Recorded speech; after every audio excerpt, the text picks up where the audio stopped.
Welcome to the College Investor Audio Show, where we talk about the biggest issues impacting millennial money, from student loan debt to side hustles to building wealth. We will show you how to get out of debt so that you can build real wealth for the future. Hi, welcome to the College Investor Audio Show. So glad you're a part of this. Today we take a look at undermatching. Maybe you've heard of this term. And also, is it just a myth? All right, so some academically talented, low-income students do not apply for admission to selective colleges, even though they're likely to be admitted. Low-income students are half as likely to enroll in selective colleges as compared with high-income students with similar grades and test scores. This is called undermatching. These students end up at less selective colleges, such as lower-cost public schools and community colleges, or don't enroll in any college whatsoever. Public policy advocates have claimed that very selective colleges are more affordable for low-income students. Imagine that, despite the higher cost of attendance. For example, Matthew M. Chingos wrote in a Brookings Institution article, "For low-income students, these colleges will generally cost them and their families less than a less selective institution with a lower sticker price, but fewer resources for financial aid." But is this really true?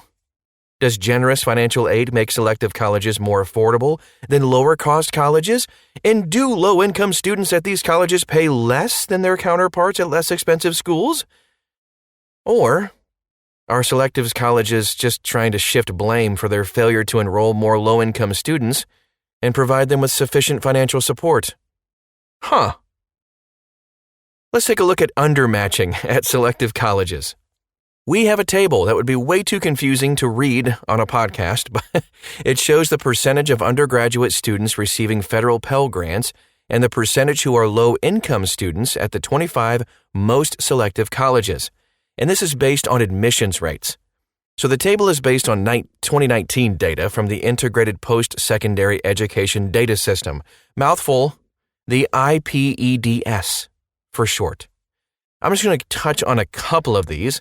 Like Stanford, for example. Admissions rate is just 4.3%. They're the most selective in the country. The percent federal Pell Grant recipients are 17%. And take a look at the percent of low income, which is under 30,000. 20%. Admissions rate 4.3, low income percentage 20%. Pomona College just enrolled 7.4% admissions rate. The percent of federal Pell Grant recipients is at 21%, and 35% low income, which is under $30,000. Amazing.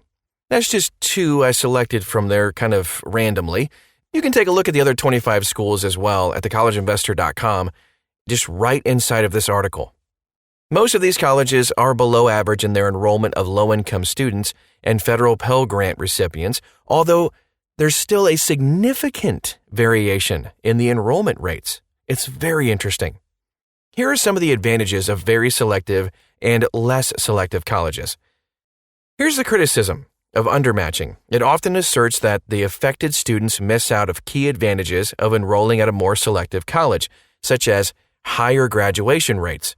The most selective colleges claim several important advantages. Better quality education, of course. The most selective colleges offer a more challenging academic environment that can transform the lives of their students. Lower cost. Although the most selective colleges charge higher tuition and fees, they also offer some generous financial aid that may reduce the net price of the college. Better outcomes. Students are more likely to graduate from college and to graduate on time. They are more likely to get a job after graduation and earn a higher salary, in part because of the better career networks. However, the less selective colleges attended by talented low-income students also claim significant advantages as well. Undermatching is not necessarily a bad thing. Better quality education. These colleges provide more frequent, personal interaction with faculty. Talented students are less likely to experience imposter syndrome, where they kind of feel like they don't belong and shouldn't have been admitted anyway. Lower cost. Of course, these colleges charge lower tuition and fees, leading to lower net price even with less generous financial aid. A little bit closer to home, too. Going to college closer to home avoids the cost of traveling to a college and then living in a dorm or residence hall. These students often remain available to help their families while they are enrolled in college. So, the trade-off between the most selective colleges and less selective colleges is not just a matter of whether the student wants to be a big fish in a small pond or a small fish in a big pond. Are selective colleges more affordable? Let's take a look at this. Undermatching is caused, at least in part, by differences in college affordability. The most selective colleges are not necessarily less expensive than less selective colleges on a net price basis, just in part because they may involve more debt. The net price is the difference between total college costs and gift aid, like grants and scholarships. The net price is the discounted sticker price, the amount the family will have to pay from savings, income, and loans to cover college costs. A higher net price correlates with higher debt at graduation. The prospect of having to borrow more for their education than their parents earn in a year can have a chilling effect on college enrollment by low-income students. Middle and high-income students don't like debt, but it doesn't usually stop them from enrolling in college. For low-income students, on the other hand, debt aversion goes beyond a mere dislike to a palpable fear of debt that influences college-going behavior. If enrolling in a very selective college involves more debt, low-income students are more likely to enroll at a lower-cost college that yields less debt. It's as simple as that. The high sticker price at some colleges can discourage some low-income students from applying, even if the net price is lower. Sticker shock stops them from applying.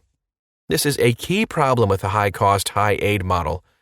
Similarly, application fees stop some students from even applying in the first place, even when fee waivers are available. Very few colleges meet the full demonstrated financial need of low-income students. Demonstrated financial need is the difference between the annual cost of attendance and the expected family contribution, EFC. Most of the colleges that claim to meet full need do so by including student loans in the financial aid packages. Student loans must be repaid, usually with interest, and do not cut college costs. Unmet need is the amount by which a student's financial need exceeds the grants and scholarships awarded to the student. The average unmet need for federal Pell Grant recipients is thousands of dollars higher at very selective colleges than at less selective colleges. This is money that low-income students do not have and are unable or unwilling to borrow. We have two more tables, and they're based on data from NPSAS 16 and show the percentage of students with unmet need and the average unmet need among these students. The first table shows data for just federal Pell Grant recipients, and you can see all colleges across the nation, percent with unmet need, 97%. Bachelor's degree programs, 98%. Let's take a look at very selective colleges. The percent of unmet need, 96%. Average unmet need there, more than $15,000. Community colleges, however, have a percent with unmet need at 95% and an average unmet need of around $7,500. So the table shows that average unmet need among Pell Grant recipients is more than $6,100 higher at very selective four-year colleges as compared with open admissions four-year colleges, $3,500 higher than at public four-year colleges, and $8,400 higher than at community colleges. Then there's a second table you can look at thecollegeinvestor.com that shows data for low-income students with family-adjusted gross income, or AGI, under $50,000.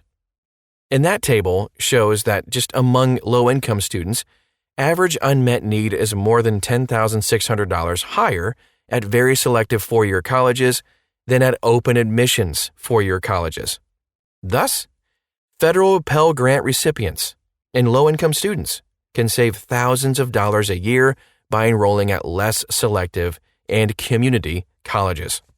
Even colleges with generous no-loans financial aid policies may have a higher net price according to the federal definition because they substitute their own definition of financial need for awarding their own financial aid funds. Many have a minimum student contribution or summer work expectation, even for students with an expected family contribution, or EFC, of 0. A minimum student contribution or summer work expectation sets a floor on the EFC and a cap on the amount of federal aid a student can receive. Now, this can make these colleges more expensive than a local public or community college, which relies on the federal definition of financial need. So these colleges say that students can cover the minimum student contribution through work during the summer or student loans. But low-income students are already working during the summer just to put food on the table for the family and really can't qualify for private student loans. Thus, many low-income students are unable to bridge this gap. They can't afford these colleges. Low-income students often face an admit-deny situation at the most selective colleges, where the college, they admit them, but then deny them the financial aid they need to be able to afford to attend the college in the first place. So the colleges don't provide enough financial aid to make their institutions truly affordable to low-income students. Man, the differences in the net price at very selective and less selective colleges demonstrate that very selective colleges are indeed more expensive, thereby providing low-income students with a financial incentive to enroll at less selective colleges. So for federal Pell Grant recipients, the net price for 1 year at a very selective 4-year college is about $4,600 higher than at an open admission 4-year college and about $2,500 more than a public 4-year college, and of course, about $8,500 more than a community college, based on data from the 2015 and 16 NP-SAS. So for students with family adjusted gross income of under $30,000, the net price for 1 year at a very selective 4-year college is, get this, about $8,600 higher than at an open admission 4-year college and over $12,000 more than a community college. Low-income students and federal Pell Grant recipients at very selective 4-year colleges borrow more and are more likely to have a federal work-study job. They are also more likely to have won private scholarships, and the average private scholarship amount is higher, a sign that the private scholarships enable the students to enroll at more selective colleges, despite the higher cost. Students who haven't won private scholarships are less likely to enroll at very selective colleges just because of a lack of sufficient financial resources, which you may have guessed. So this suggests that undermatching is caused, at least in part, by the higher net price at very selective colleges, even after accounting for the generous financial aid available to low-income students at these colleges. Low-income students enroll at public 4-year colleges and community colleges instead of very selective colleges because they're less expensive. That's the bottom line. There are a few other reasons for undermatching too, like limited recruiting. The most selective colleges generally just don't recruit in low-income zip codes, even though they know which students have top SAT and ACT test scores. Another one is early admission favors wealthy students. Low-income students just don't apply early because the binding commitment prevents them from shopping around for a less expensive college. Academic talent is just not enough. The most selective colleges often engage in holistic admissions, which considers more than just academic performance. But low-income students do not have the luxury of participating in extracurricular activities or sports or learning to play a musical instrument. They often have to work 1 or 2 part-time jobs because they are the primary wage earners for their families. The other thing is, it's just too much competition. Many colleges with no loans financial aid policies have opened them to all students, not just low-income students, increasing the competition for spots at these colleges. These policies, which were intended to attract low-income students, end up making it harder, not easier, for low-income students to be accepted. With all that said, let's take a look at some solutions for undermatching. One of the most effective solutions to undermatching is to provide students with personalized information about college quality and costs. College quality should be measured based on how well the college matches the student's academic background, career aspirations, and financial need. Financial fit should be measured based on the net price. The idea of undermatching has led to the creation of programs to enable and encourage low-income students to apply to more selective colleges. Here are some examples: the American Talent Initiative, the Coalition for College Application, College Point, Matriculate, and QuestBridge. Part of the purpose of these programs is to provide low-income and first-generation students with personalized college counseling that introduces them to the more selective colleges. This, along with application fee waivers, increases the likelihood that these students will apply and enroll in these colleges. Finally, the most selective colleges need to significantly increase the financial support they provide to low-income students, thereby reducing the net price enough to compete with the lower net price at less selective colleges. In particular, selective colleges need to eliminate the summer work expectation and a minimum student contribution for low-income students. Some advice: if you're a low-income student wanting to go to some of these more selective colleges, low-income students should shop around for the best college based on a combination of financial fit, academic fit, social fit, environment fit, as well as proximity to home. Apply to a balanced mix of colleges, including match, reach, and safety schools, based on a comparison of the students' test scores of the 25th and 75th percentiles for each college, as listed on College Navigator. Also, apply to a financial aid safety school, which is a safety school where the student is likely to be admitted and can afford to enroll, even if they get no financial aid. It's pretty amazing. Use the college's net price calculators to compare the real cost of each college, and this will help you avoid borrowing too much, as a higher net price can lead to more student loan debt. Another tip, and this could be obvious, but study hard in school. Even if you don't want your peers to know that you're smart, your academic performance will get your foot in the door to top colleges. Then, your unique experiences will make the colleges pay attention to you and seal the deal. Remember, academic performance isn't everything, especially when applying for admission to the most selective colleges.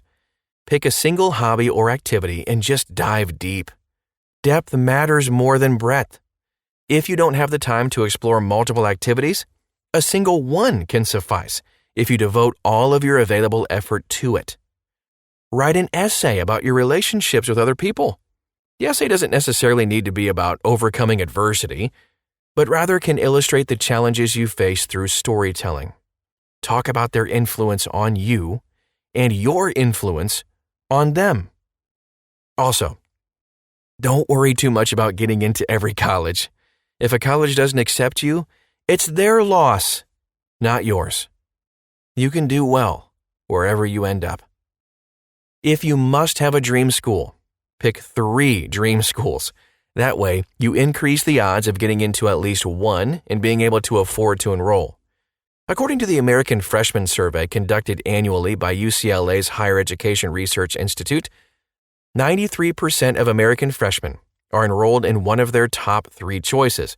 Like a quarter of students are rejected by their first choice college. Apply for scholarships. My goodness, apply to as many as you can. That can help you pay for college. Search for scholarships on free scholarship matching services like fastweb.com and the College Board's Big Future. Beware of scholarship scams, though. They charge a fee to search for scholarships or to apply for scholarships. If you have to pay money to get money, it's a scam, most likely. Consult with your school counselor and other people you respect. They can help steer you to colleges that are a good match for your background and interests. And that is our show for today. A lot of info packed into about 19 minutes. So, you may have gotten lost. Understandable. We have links to everything we talked about today at thecollegeinvestor.com. Copy and paste the name of this podcast into the search bar, and you'll find it and see everything you need to know, including calculators, the College Navigator link, and all kinds of cool stuff. Again, it's thecollegeinvestor.com. Thanks again for stopping by. We'll talk to you again real soon.